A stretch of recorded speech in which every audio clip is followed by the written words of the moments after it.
here under SSH client, you'll get an example. So for if you just started the server, this may not be correct. Just click on refresh, then now you'll get the correct example.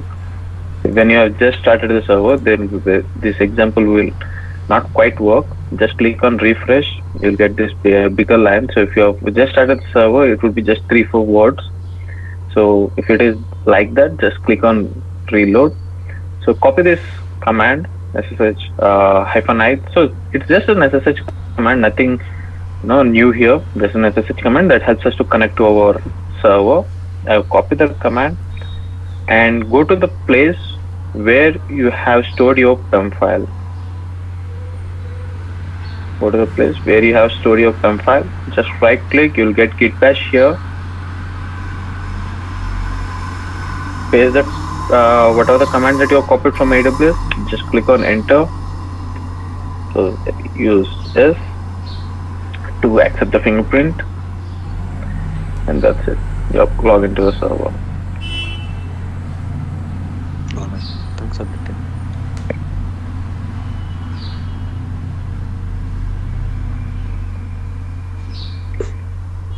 Anyone else? Any other doubts? Yes, sir. Yeah. Yeah. Yeah, I'm getting access to the server status and the manager, but I'm Hmm. not getting the permissions for the host manager. You need to properly configure that you have to search by yourself. That you have to do by yourself. Okay. Configurations you need to do for all those things. Then only the host manager will work. There are some things you need to configure. Then it will work. Sure.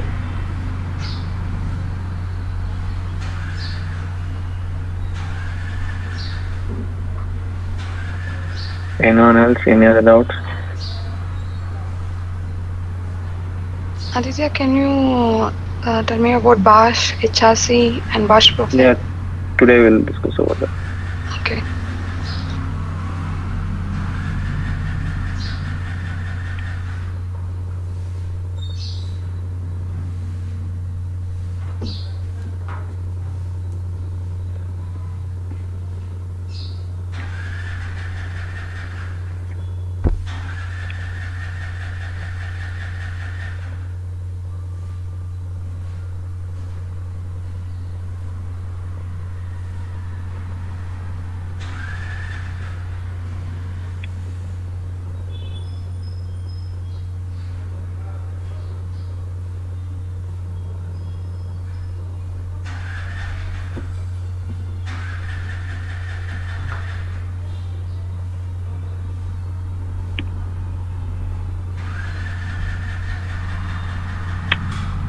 It almost.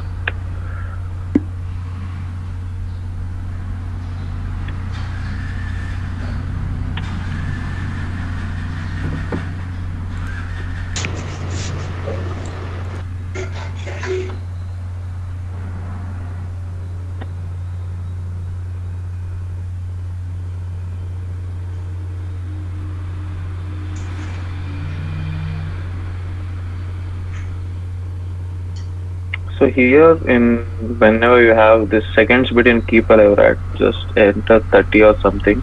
It will keep your server alive, and if you even after some ideal time it will keep the server alive. So just enter some number here, 30 or 40 seconds, 30 or 30 seconds or 40 seconds here. So that will keep your server alive. So you don't have to again and again enter, close and enter. So the command to check the hidden files is ls-a. So these are some of the files that you'll get. So bash rc, the bash profile you have. So first I will talk about the bash history. So let me run some commands. So ls-l, then maybe pwd, maybe touch, some f1, f2, f3, f4, f5, mkdir, test. So whatever the commands that you want, you can run all the commands. If let's say ls -help, I can go for grep -l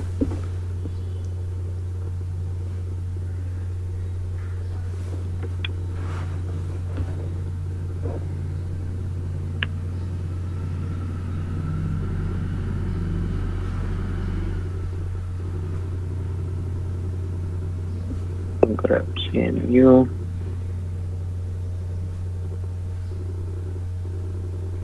We can do all these commands, right?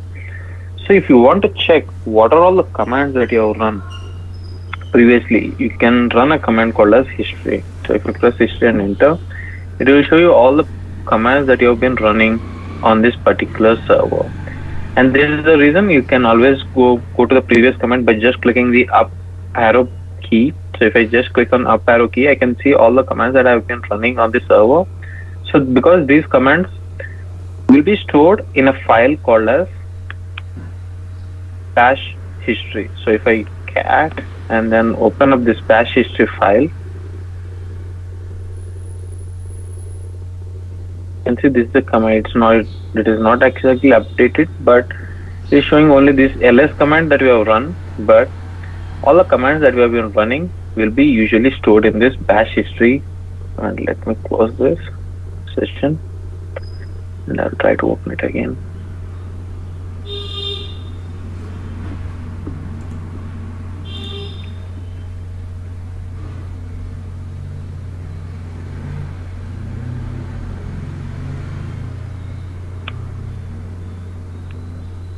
Now if I check bash history file, you can see it's showing all the commands. So you need to close the session before it can show you the exact command that you have been running. You can see ls-help and all these grep commands. If I use the history command, I'll be getting the same thing here, ls and up to history. So these are the commands that you'll be getting. These are some of the system files that you'll have on your root folder, like bash history, bash logout, bash profile, and bash rc. So the importance of bash history file it will store you all the commands that you have been running on this particular server. That is the advantage of using having this bash history file. So coming to bash profile and bash rc. So these are auto executable files. These files get executed every time as this session starts. So every time you log into a server, this particular user, every time he logins to the server, this bash profile and bash rc files automatically get executed. So if I go to vi dot bash rc or bash profile, we can open both the files. So let's say I will add a command called as be careful while editing this file dot bash rc. So I'll add a command called as echo hello world. If I save this file and I'll close this session, I'll open Putty again and open. So as soon as I enter my username, you can see hello world. The reason why we are getting this hello world is these files, the bash rc and bash profile files, they get executed every time a session starts on this particular server by this user. And inside that file, we have a command called as hello world, right? So once that file gets executed, whatever the commands that are there inside this command will get executed. So if you want, so you already know that the umas command always gets changed once you close the session. So you can also keep the umas command inside this file as well, so that every time you close and open the session, the umas, whatever the umas value that you want to have, will be reset here by if you set those commands. And there are other usages for this command as well. So if you want to set an alias for a command, let's say, so how do you find all the empty files and delete them? Find hyphen Find hyphen type Type. f Yeah. hyphen space if Hyphen empty. Hyphen empty. Hyphen print, hyphen delete. Hyphen. Hyphen delete. Print. And any other answers? Pipe Yeah, symbol. size equal to 0. Size equal to 0. Hyphen empty, that will find you the empty files. That is fine. So how do you delete them? We can use the Hyphen pipe. print, hyphen delete. Hyphen delete. Yeah, hyphen delete is what? Yeah, hyphen delete is one of the options. Anyone knows any other answer? Pipe symbol RM. Type symbol RM. Will this work? No, it's not. RM file.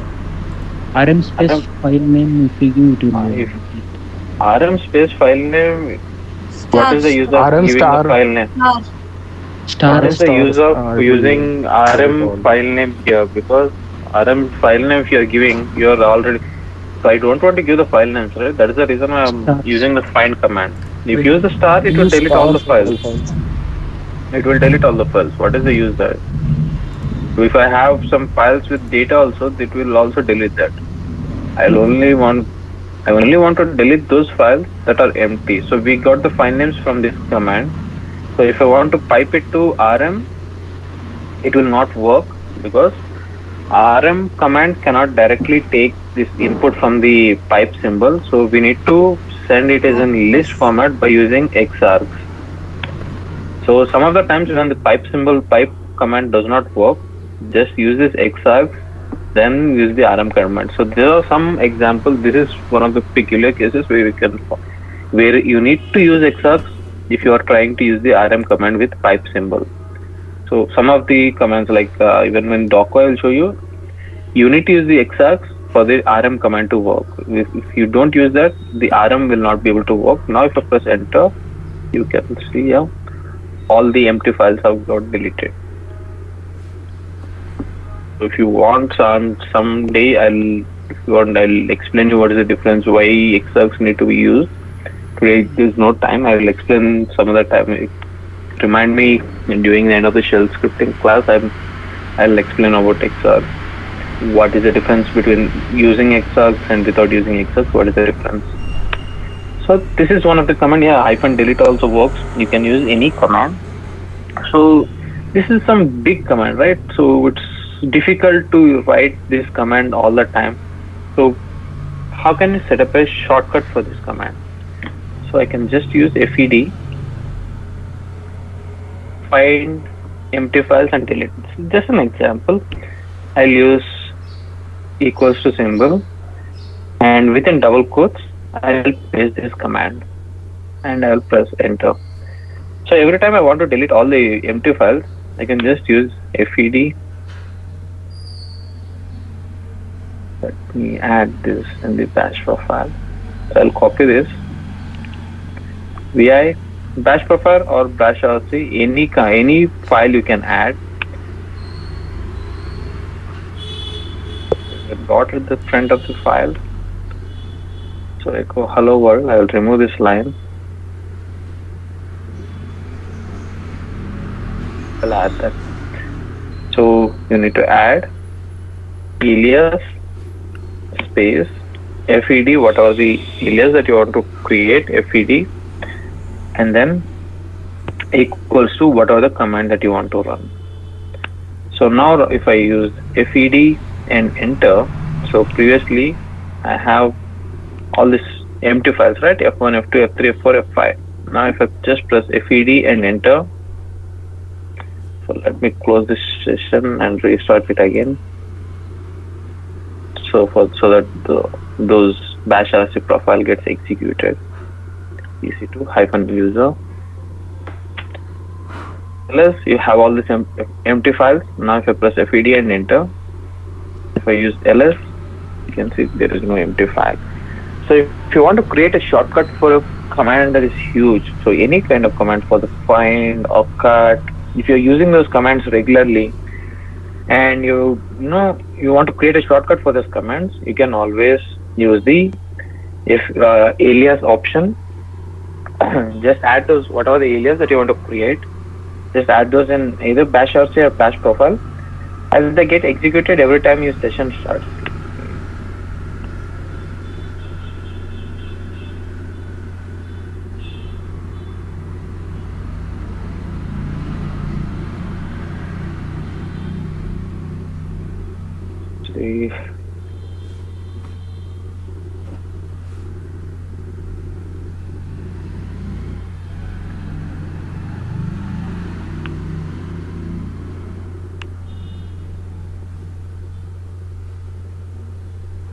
Set completion.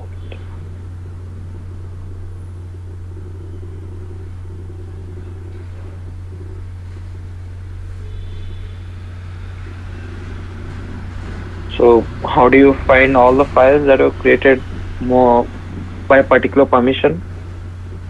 Find Find hyphen type hyphen permission. Hyphen Permission. permission. 664. There are no files here. Let me create some files. We have all these files. So what I'll do is I'll add an alias. So find with permission equals to, I'll add this. So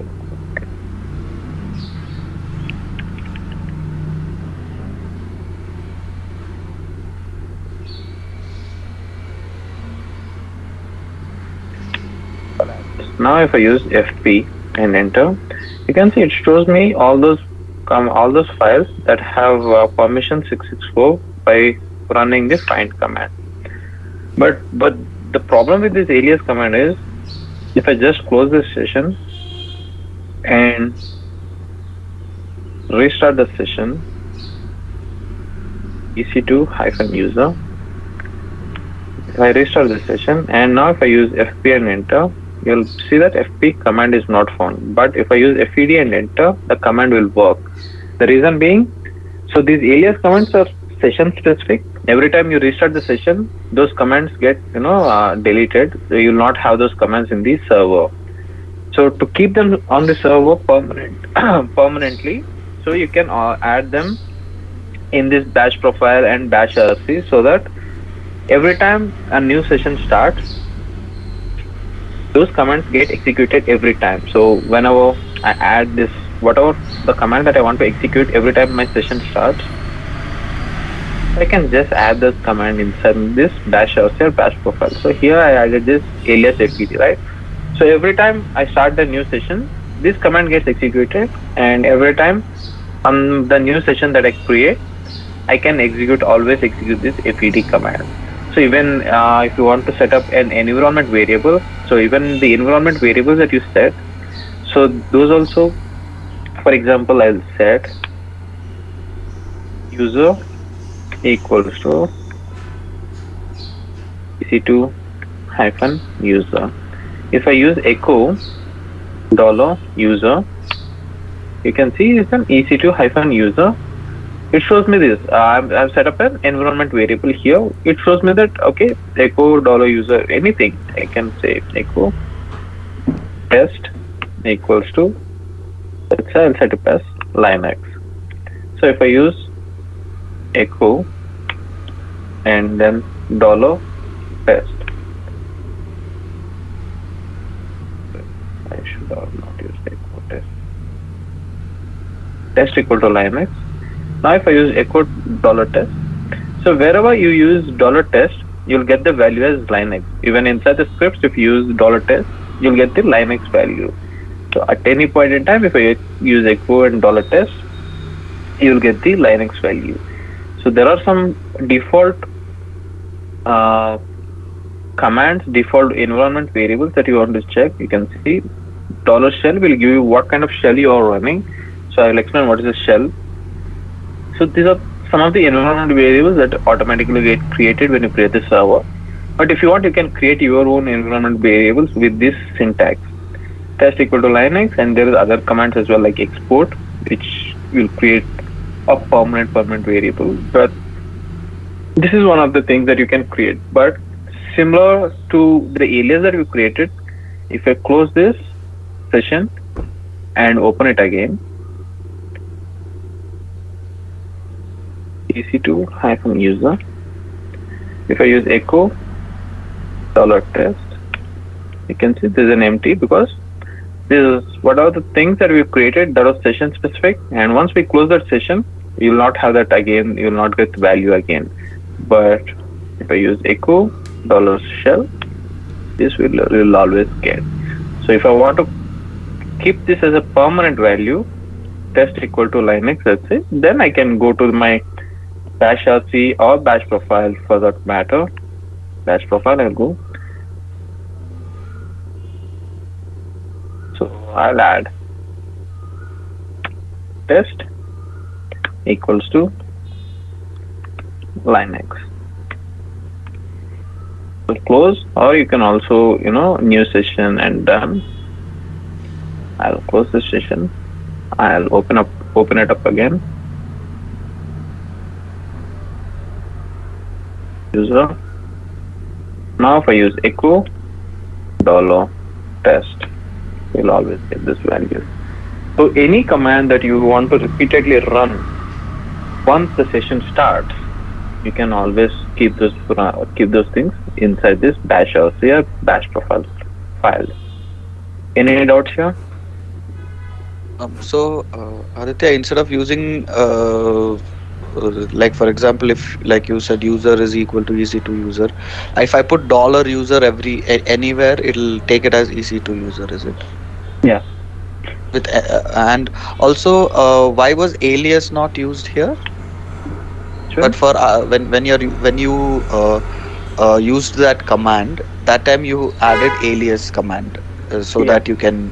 So, but then here you have not used alias. So, is it because this is just for a string or something that you want to copy? Let's say you want to set up a path. So whenever you have something that you want to path, let's say for Java home, all these paths, we use this kind of thing. But if you want to set up a whole command with just a word, so even with the alias, we did not use the dollar symbol, right? If you see here, I did not use the dollar symbol, just fed and enter. So RM is missing operand because there are no empty files here. Just use fed and enter, all the empty files will be deleted. So if you want to create a shortcut for a command, you use the alias. If you want to set some values to a variable, any variable, if you want to set a value, then you can use this setting up values like environment variables. Let's say if you want to you have installed Java, so Java home path you want to set maybe /bin/Java. If you want to set this path, then you can use this syntax. Really use them to set our paths where our applications are installed. These environment variables. Okay, thank you. Like alias, we can use a dollar also, right? Is there any concession there? fed. F1, F2, F3, F4. Because this is just a command for command. No, we given alias for a fed, right? So here we give a fed is equal to the command. So after that $fed if we give, it will work. $fed if you give, let's say, I'll give some other command. ls-l. If I use just this, if I use $ls, you can see bash ls-l command is not on. So I'll give a space.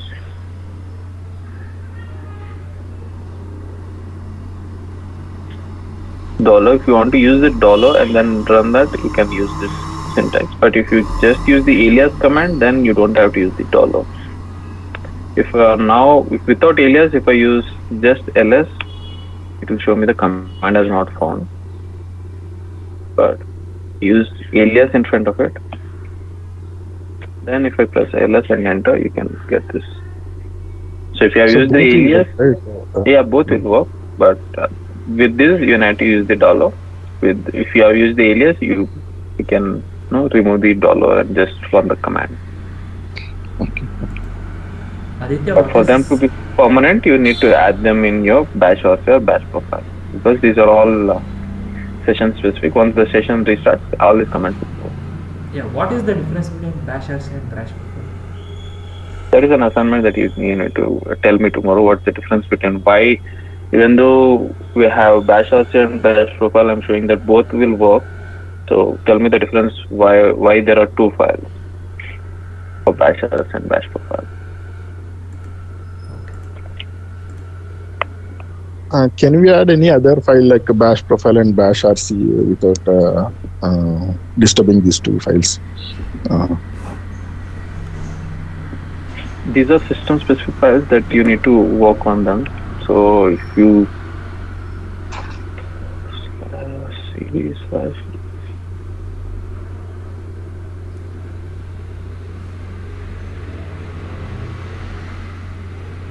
here, this is the bash rc file. So even if I go here cat bash rc, will have the same information. So it's even if it's in the etc folder, it's in the same information. You'll get some other additional things, but this is also a bash rc file. You can also add it in here, or you can also add it in the profile etc/profile file where I showed you the umask value to add the umask value, right? You can also see here. So these are some of the files that you can edit, and these files will automatically get executed every time. We can't create any other file to execute before starting this server. You can, if you want to create a shell, you can create shell scripts, and then if you want to keep it automatically executed, you can also do that. You can just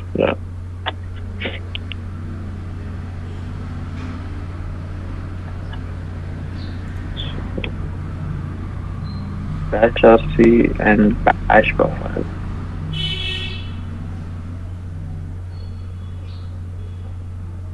These files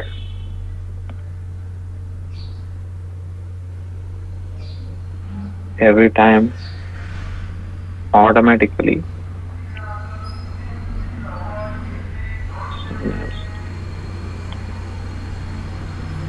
use session.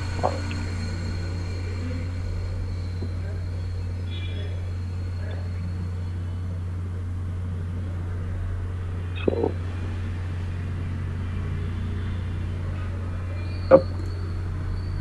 environment variables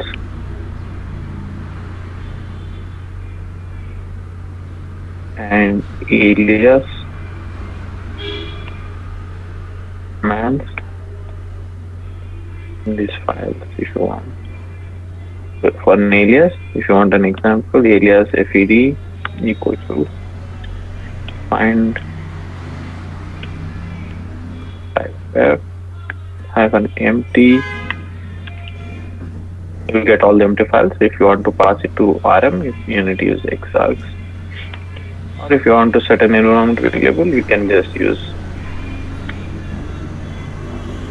user equals to ec2 hyphen user. Both the things, you can always set up these things in your bash rc or bash profile, and bash history. It stores all the commands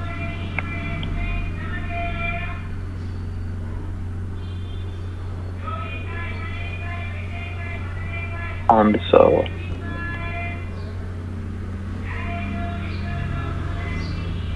Assignment.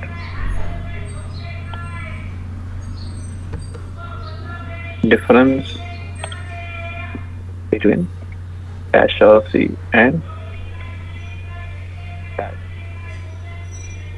Any doubts here?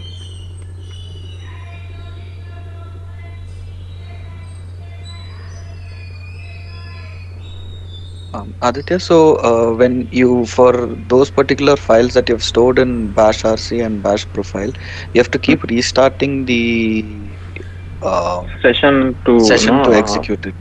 Is there any way to just can I just execute that bash profile file just like that if I want to say test if it is working or not?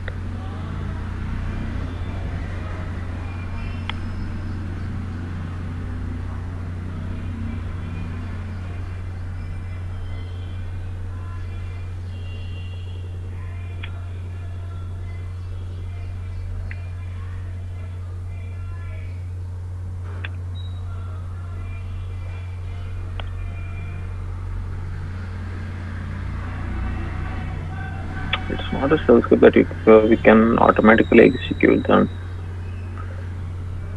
Let me check and get back to you. But as soon as the sessions restarts, you can always say these files get automatically executed. But if you want to execute them manually, let me check them. Let me check once and get back to you. Something like that. Thank you. Yeah. Any other doubts?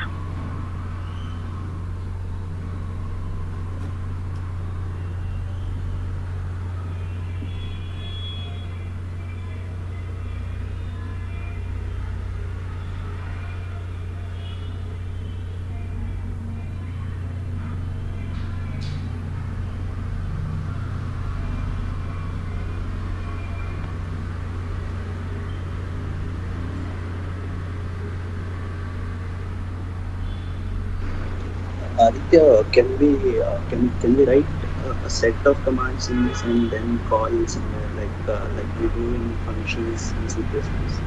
Yeah, you can always do that. But every time, just remember that what are the things that you enter inside this file, they get on. Every time you start a session, they get executed. If it is something that you want, let's say set of commands that you want to know, run, even if you want to set up a scripts that you want to run every time a server starts, you can always set them up in these files. Okay.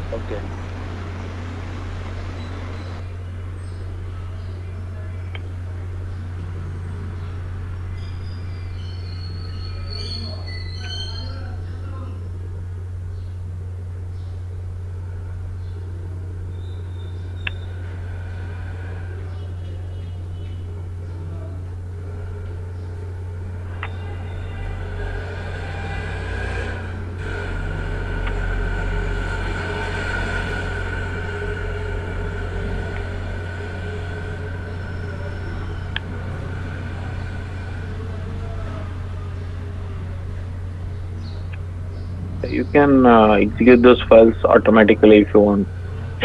With manually, you can use this command exec and then the bash. Okay. Thank you. If you want to specifically execute bash or say a bash profile, then you can also, there's one more similar to this executing shell script, but there's a separate syntax for this. You need to use some tilde symbol, this symbol or something. There's a syntax for that also. If you want, you can search for manually executing bash or bash profile. You get the syntax. But this is one of the syntax that you can always use to execute bash or bash profile.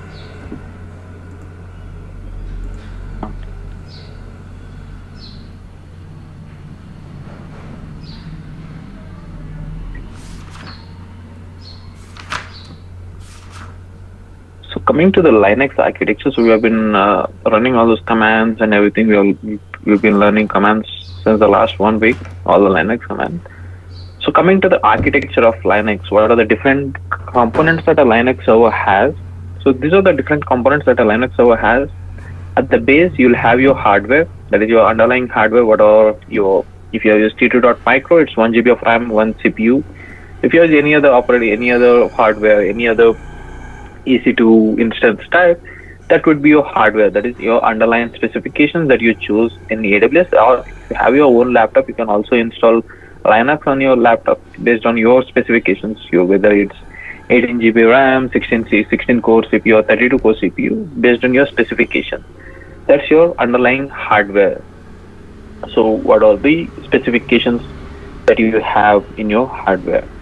And coming to the kernel, so kernel is the core part of Linux, where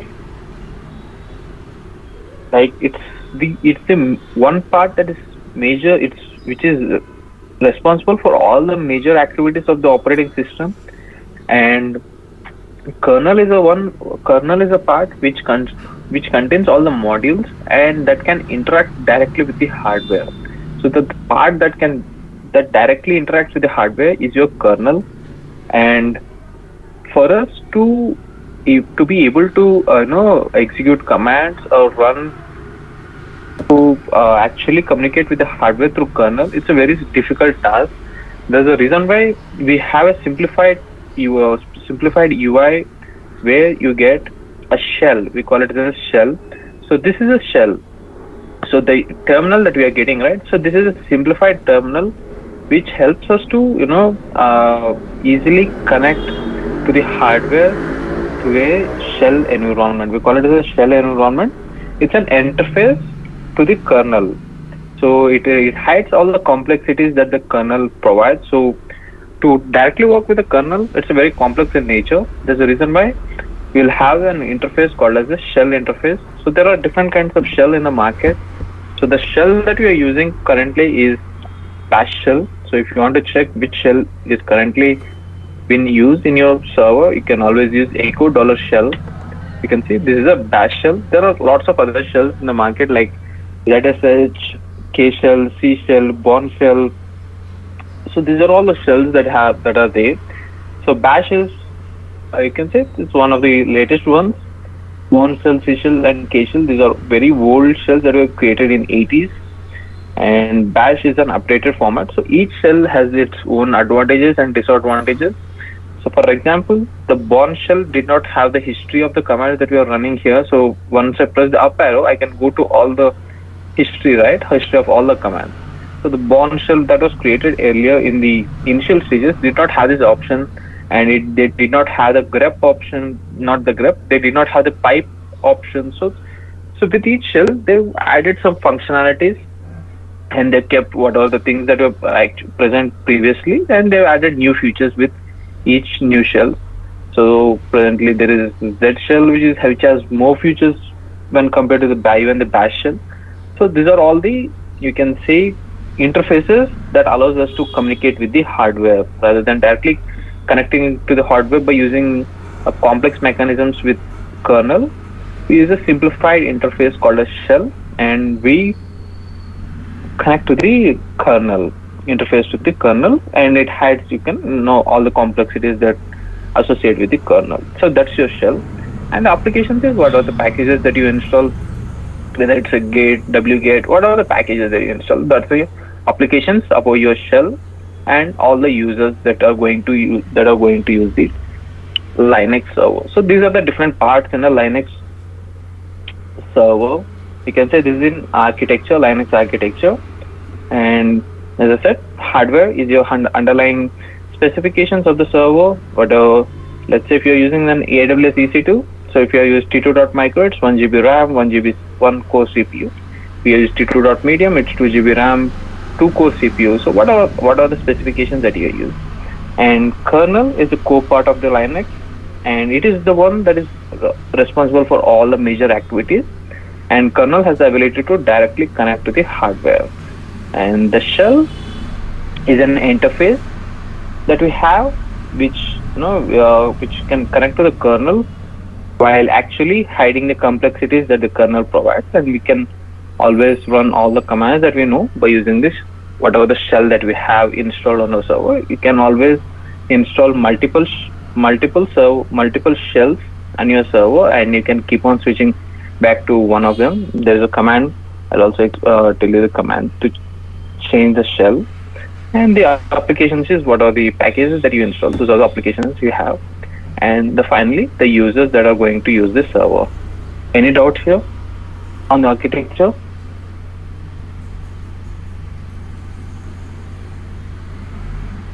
I'll send you a PDF on definitions of all these kernel, shell, different types of shell, but for simple commands.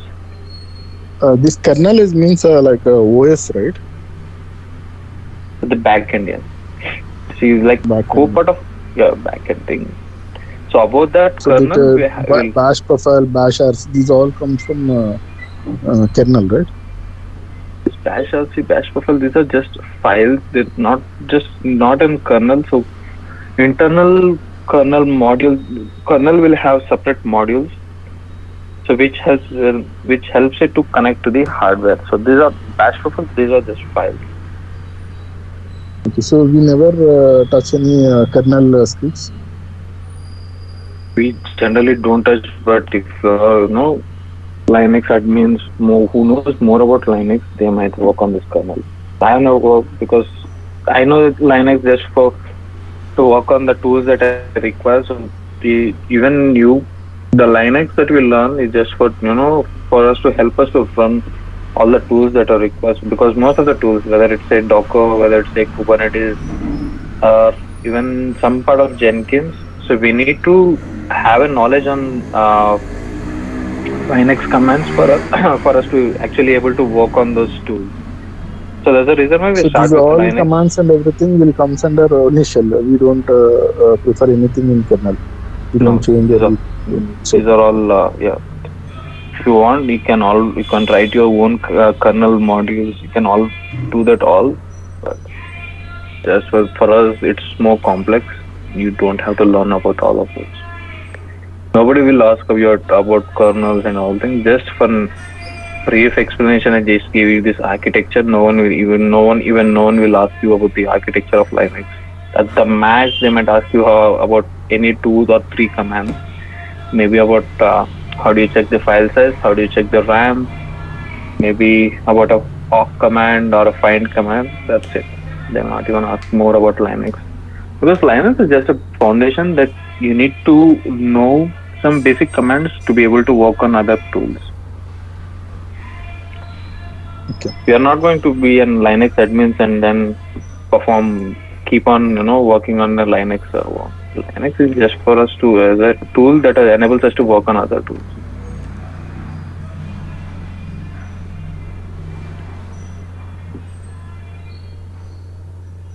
Okay.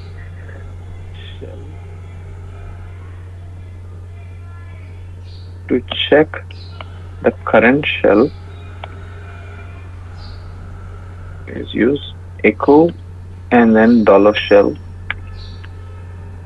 is the current shell. And if you want to change, if you want to once you have installed, so you can download all the other shells, and if you install them, if you want to change to any other shell, you can always use chsh.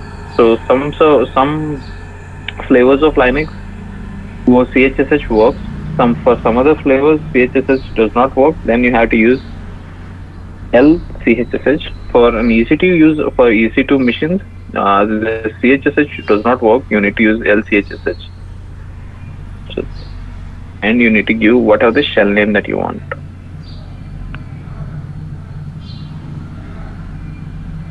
Shell name that you want to change.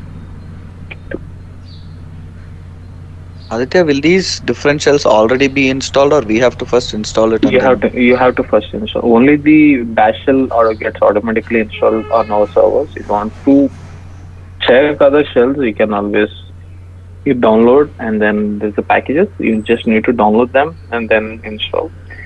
Once you have done that, you can switch between different shells using this CHSH or LCHSH. If you want to learn about them, just search for how to install, how to add shells, how to add ZSH in Red Hat. You can search ZSH, Z shell.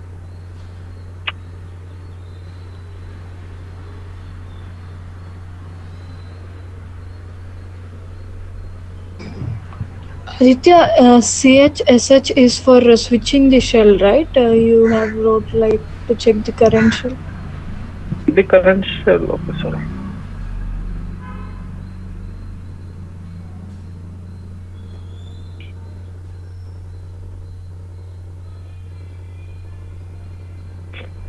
As far as I know, CHSH does not work with EC2 servers, so you need to use LCHSH. I don't know whether it's for Red Hat, it's LCHSH, or for EC2 specifically, you need to use LCHSH. I definitely know that CHSH will not work with our EC2 servers. So you need to use LCHSH for that. Any other doubts?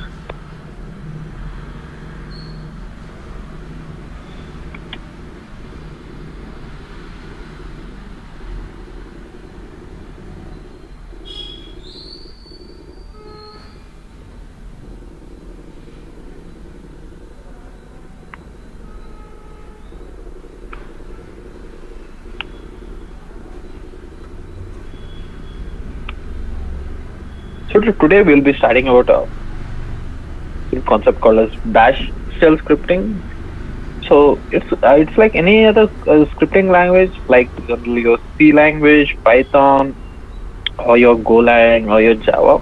So shell scripting is also a scripting language where you can perform your repetitive tasks by adding all the commands in your scripts. So all the commands that you are going to add inside your shell scripts will always be your Linux commands. We'll be using the same Linux commands like echo, rm, what are the Linux commands that we have learned in the last week. So we can use the same commands to write our shell scripts. Additionally, we'll have all those loops, conditionals like if else, if, and then the loops like while loop, for loop. You also have functions, and there's one more thing as called as case. So these are all the conditionals and the loops that you'll have additionally. But other than that, all the commands that you have been learning, so we make use of those same commands and write our shell scripts. So shell scripts will inside the shell script, you need to write the same Linux commands we'll be writing. So we call it as bash shell scripting because we will be using the bash shell to execute our scripts. So if you have just use a shell, so there are different kinds of shells I was explaining, right? So if you want to use any other shell, then it won't be a bash shell scripting. So if you want to specifically use a bash shell to execute your scripts, then we call them as bash shell scripting. So in general, we call it the shell scripting, but as we are using currently a bash shell, so we can also call it as a bash shell scripting. So it's like any other scripting language that you already know. You might have learned C language in your engineering. So it's pretty similar to that. Only thing is, the change would be we'll be using Linux commands rather than using any other programming language, other things. So we'll be using all the Linux commands that we know. Additionally, we'll need to learn the syntax on how we can use the loops and other things. Yes, it might be a little difficult to follow, but as I always say, don't try to behind a script by just learning just line by line. Understand what is going inside it, or understand the logic that is going behind it. Then you'll be able to easily write scripts on your own. If you're just hiding them on writing them whenever someone asks, you'll never learn on how to write your scripts. And you always need to understand what is going behind it, what is the logic that is going behind it. Then only you'll be able to write your own scripts. And this, for any language that you go for, you need to understand what is going behind it, the logic behind it. So as I was saying, so let me write shell bash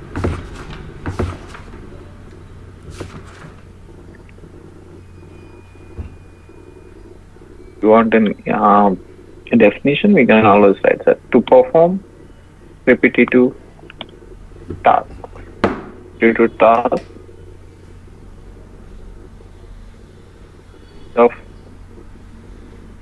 instead of running all the commands one by one, we can write them in a file. We can write them in a file and we can execute them, are called as shell scripts. Any kind of repetitive task, let's say you want to check or let's say for it's within a certain period of time you want to delete all the files that have been created 30 days or above. So what is the command to check all the files that were created more than 30 days? Find -f time plus 30 days. Plus 30, right?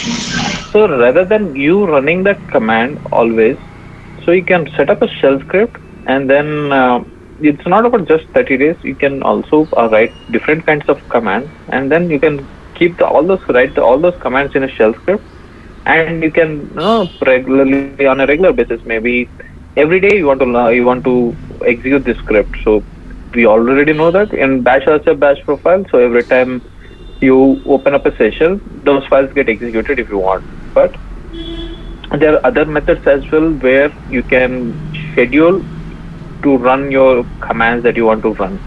Let's say I want to run find and delete command every hour.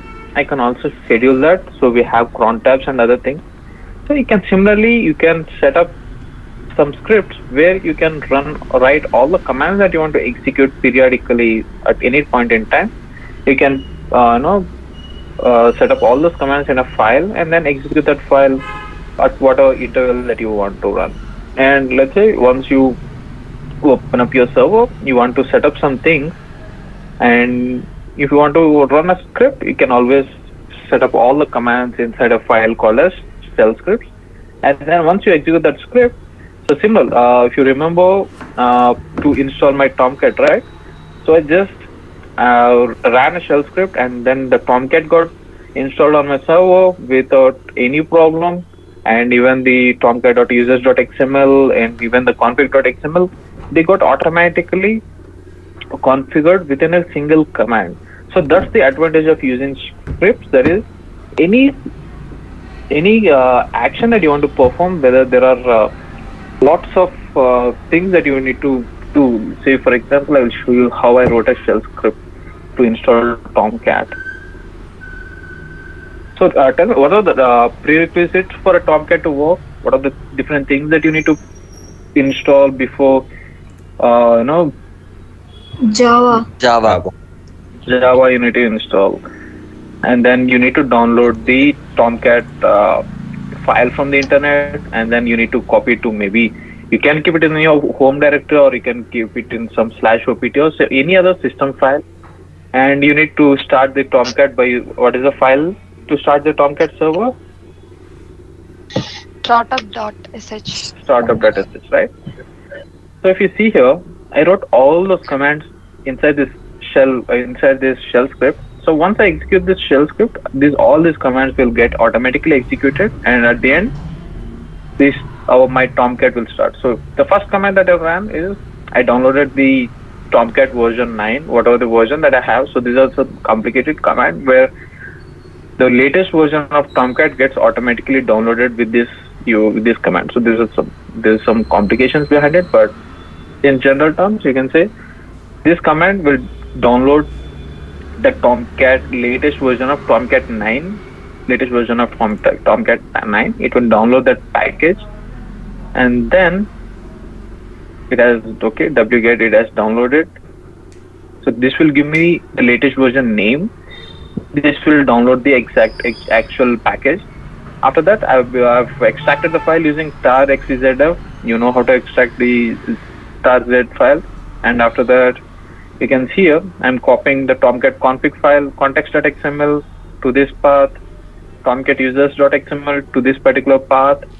And then at the end, you can see I'm starting up the Tomcat.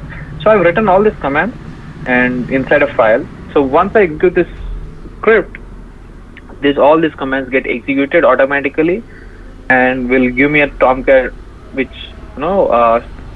with all the necessary configurations. So that's the advantage of using shell script. So rather than you performing, so if you want to install Tomcat in hundreds of servers, you cannot keep on adding that file Tomcat users.xml, adding those lines, going to config.xml and then context.xml and commentating those two lines. So you cannot do that, those configurations on each of the servers. So rather than doing that, we create a script by adding all the necessary commands that we want to run, and then we can just copy the script anywhere we want to execute those, and then we'll execute the shell script. So this is one of the examples that I'm showing. So even for installing Docker, we have a shell script. For installing Kubernetes, we have a shell script. So this is an advantage of learning your shell script. So all the repetitive tasks that you need to perform anyway. So rather than running those commands one by one manually, you can set those commands in a file called as shell script and then execute them. Any doubts here? Aditya, is there any way to install Tomcat in a group of users, like an entire group you have to install, then without using this script? Entire group of users, I mean, group of servers, you're saying? Yeah, yeah, group Group of of servers, servers. there are some applications. One application that you'll learn, one tool that you'll learn is Ansible, which it should be at the end of your course. You will learn Ansible. With using Ansible, you can install whatever the package that you want to install on hundreds of servers by using Ansible. You can do that by using Ansible. You learn how to do that. During the end of the course, there will be 2 or 3 classes we'll take for Ansible. You'll learn how to connect to hundreds of servers and execute commands or install packages on hundreds of servers. Thank you. And the extensions of yeah, go ahead. We have created a group in Linux, right, with multiple users. So if I want to install Tomcat for that particular group, how we can do? I don't want to go with each and every user. I just want to go one shot with the group. So once you install Tomcat on your server, right? So it is for generally all the users, because it's Tomcat is not installed on a particular user or something. It's installed on the particular server. But yes, depending on where the Tomcat is located, if it is located in some system files, it will have only that particular root users will have all the access to make modifications to the Tomcat servers, like maybe changing the port or maybe changing the usernames and passwords, depending on where you're kept and depending on what permissions that users that Tomcat folder has. So if you use ls and -l users, so let's say you have this Apache. So this is consider this as an Apache Tomcat folder. So this is the user, this is the owner of the file, and this is the group that Apache folder has. So based on who is owner and based on which group the folder has access, based on that the users can make changes to that particular folder. So depending on which location that folder is and depending on who is the owner and who is the group, they can make changes to the server. But in general terms, once you install Apache Tomcat, it's a server specific thing where once the Apache Tomcat server gets started, anyone can access from the web URL. But to make changes, that particular user needs to have access to that folder. Yeah, okay, Aditya, got it. Thank you. So the extension of any script. So what's the extension of a C program? .c. .c. If it's a Python, .py. So similarly, the extensions of any shell scripts that you create, it should have .sh at the end. So that's the extension of a shell script. And to execute shell scripts, so there are 3 ways of executing your shell scripts. So the first one is /your script.sh. So till now you have been running the startup.sh, shutdown.sh, right? There's also a shell script. So to start the Tomcat, you're using /, right? So that's a way of executing your shell scripts. So that startup.sh, shutdown.sh, those are also a shell script. If you open up those files, you will have. So let's see.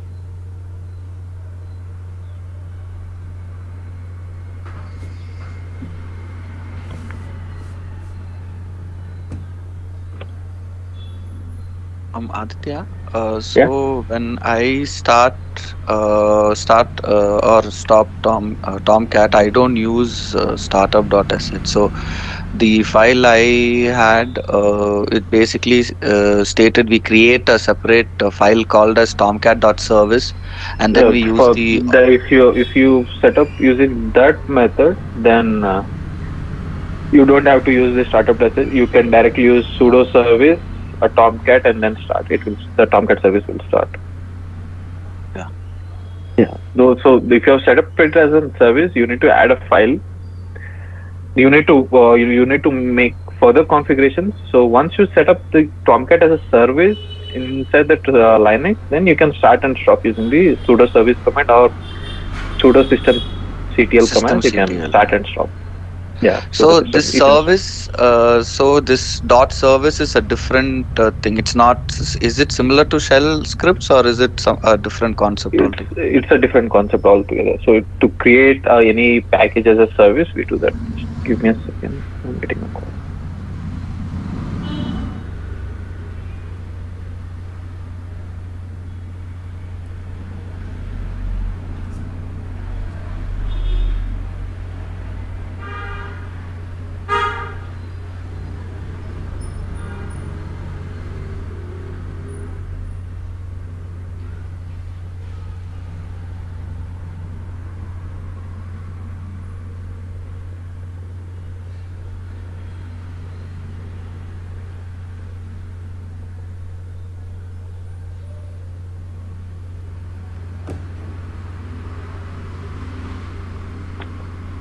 Yeah, so the service is a separate thing where you create a package as a service. So for that you need to do other specific configurations that you need to perform by creating the service files and other things. Then you can manage what are the applications that you are running as a service, as a Linux service. That is further like adding much more advantages than just using the startup.sh and then shutdown.sh. That's a very advantageous thing using creating it as a service, because we can perform much more operations on them, like starting, stopping, restarting them easily when you're set up as a service. Would we be learning those, or it's really not required for us? It's really not required because most of the tools that we install, they automatically as a service. So even Jenkins, Docker, Kubernetes, they themselves get set up as a service. You don't have to make modification. Only for Tomcat, you want to run it as a service, you need to perform that operation. For any other tools, you can always directly run sudo service, and then that's a service. Only for Tomcat, it's you need to set up manually. Oh, okay, thank you.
So this is one more way of running your shell script. So one is /, you run what are the shell script, you add the shell script name. One more one is sh, and you add the script name.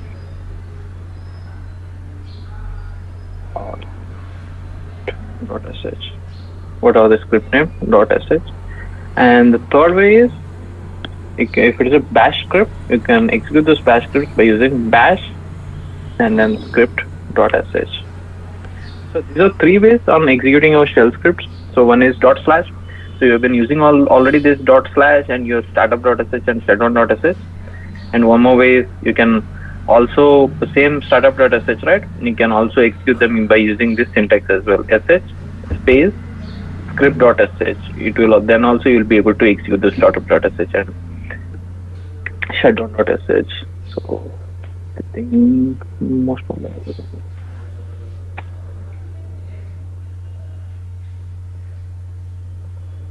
So if you see here, this Apache Tomcat folder, right? So only the root user has the access to this particular folder. So if you want to if I want to make any changes to this Apache Tomcat server, either I have to use sudo or I need to be the root user. So that's how you can restrict a user to make changes to the Tomcat server. So let's say user Apache bin folder. So cat startup sh. So this is also a script which starts up your Tomcat server. You can see the first line of this startup.sh or shutdown.sh is slash exclamation mark slash bin and slash sh. So this means sh is a general shell, Bourne shell. It uses a Bourne shell to able to execute this whatever the shell script. So the backend is just a Bourne shell. So if you want your whatever the script that you are executing, so if you want this script to be executed in a bash shell, so we have some line that you need to add. So every shell script that you write should always start with a line called as slash exclamation mark slash bin slash bash. So we call it as a shebang. Right? So the first line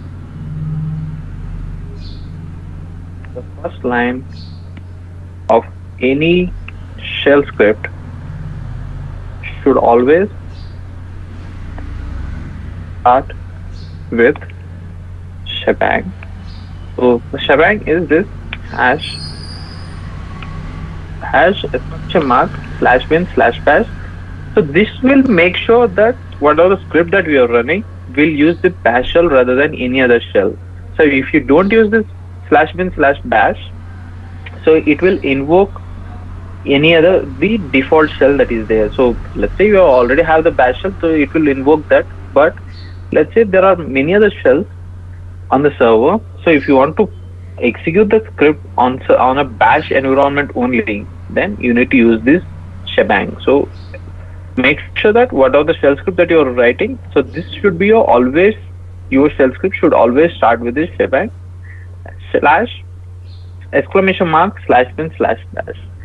So shebang invokes the bash shell, and if it is not use the shell script, will use the default shell. If you want to make sure your shell script runs in a bash environment, you need to use this shebang. So as explaining, so every all these .sh files you are seeing, these are all shell scripts. So when you are executing this startup.sh, so these are all the commands that would work. So based on whatever the script that you have written, so these are all the commands that will run. So still now you have been using // and then startup.sh, right? So this is one way of executing your shell script. So another way is sh. You can use sh. If I want to shut down the service, you can use sh and then shutdown.sh. You can see the Tomcat has been stopped. Startup.sh. You can. So there are two ways of executing it. Yeah. Can we use KSH? What is the difference between KSH and SH? KSH, you're saying? So KSH is a different shell. You can say K shell. So that was developed back in the days, which has lesser functionalities when compared to the bash shell. So K shell is a combination of a Bourne shell and C shell. So it has so it depends on what kind of features that you want. So this K shell is a older one. Even if you want to check, the first created shell was Bourne shell, which was developed by AT&T, the same AT&T Bells Labs, where even the C programming was developed. So it's like Bourne shell is the first Unix shell. So it was denoted as sh. So if you use the cat and then startup.sh, right? This sh, this is your Bourne shell. So if it is just an sh, it is denoted as Bourne shell.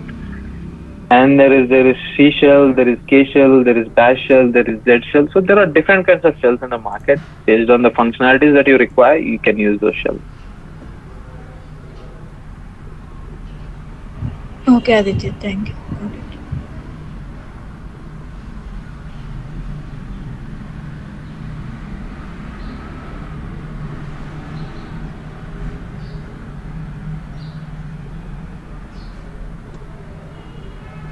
So I'll quickly write a simple shell script.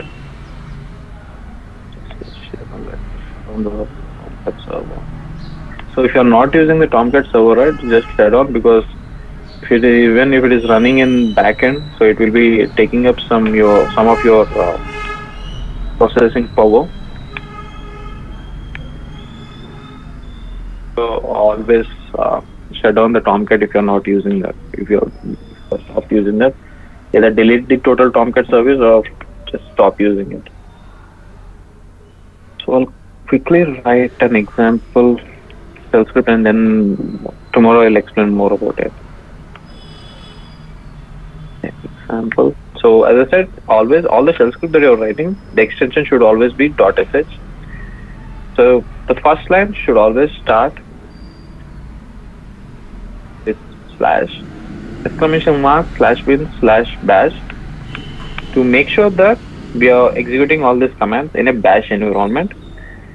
And let's say if you want to create a variables in shell script, you can directly do that by using whatever the variable name that you want and then equals to, and then you can assign the value to that.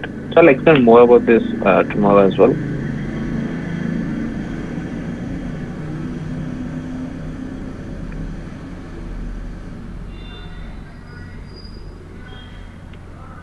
So what's the command to print information on Linux? Echo. I'll use the same echo. Hi, how are you? Echo. If you want to make use of the variables that you have created inside the script, if you want to make use of the variables that you have created inside the echo command, wherever you want to use your variables, you need to use dollar symbol. So this is $ABC. And from place. So when I use this $ABC here, so not $ABC, name. So when I use this $name here, so what are the values that you have stored inside this name? So similar to these environmental variables that we created right previously. So when I use this $name, so the value that was assigned to this particular name will be outputted. So similarly with this place as well, $place, when I use this $place, so what are the value that was assigned to that particular variable? So here the value is Bengaluru. The same value we will get it as an output. So I'll save this. So as I said, there are many ways of executing your shell scripts. So let me use this /example.sh. .sh.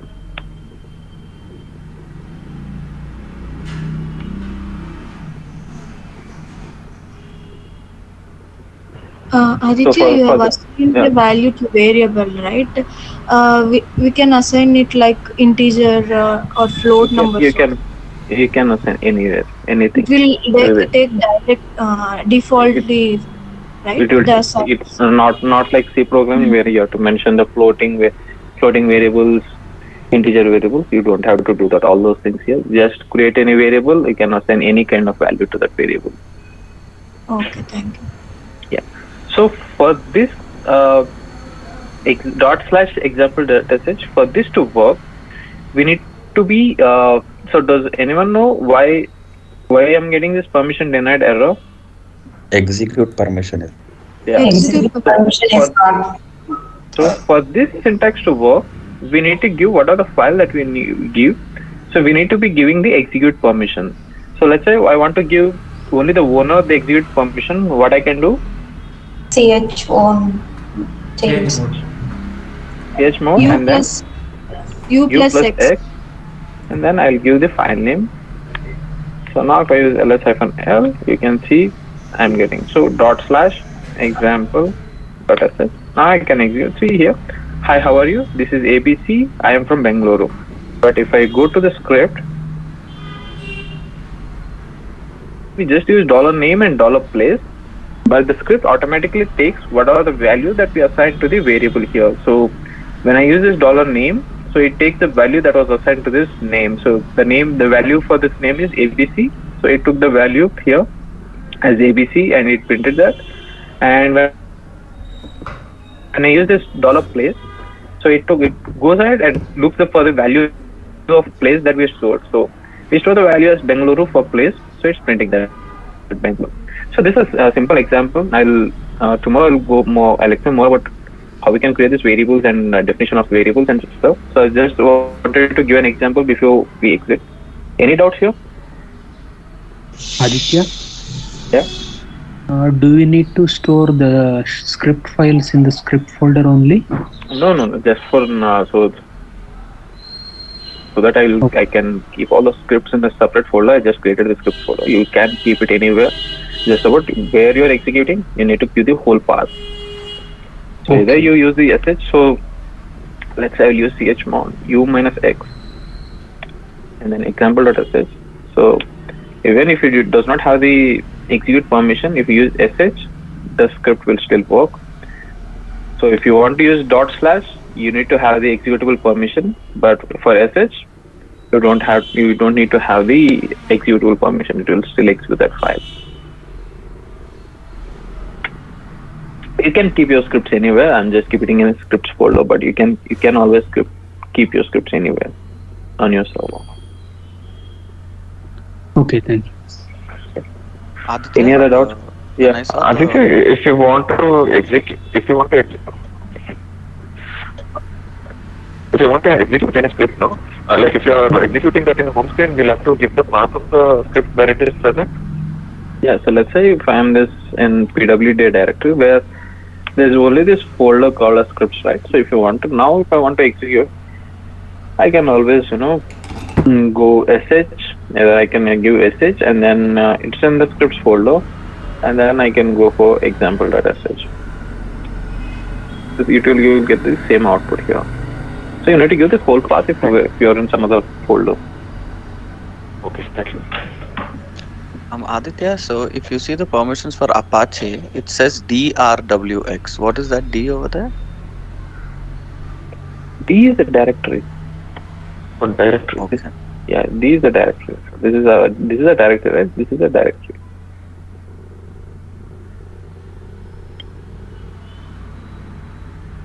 So if it is a link, it will show it as an L as well. So there are different meanings for this. So for a link, it will show some other thing. For if it is an web URL, it shows some other thing. So there's some 6 or 7 things you'll get here. So for directories, it's D. For normal file, it's dash. So there are some other things. Maybe I'll send you a file where it has written all the things here. So for which kind of file which it will return different things here. Any other doubts?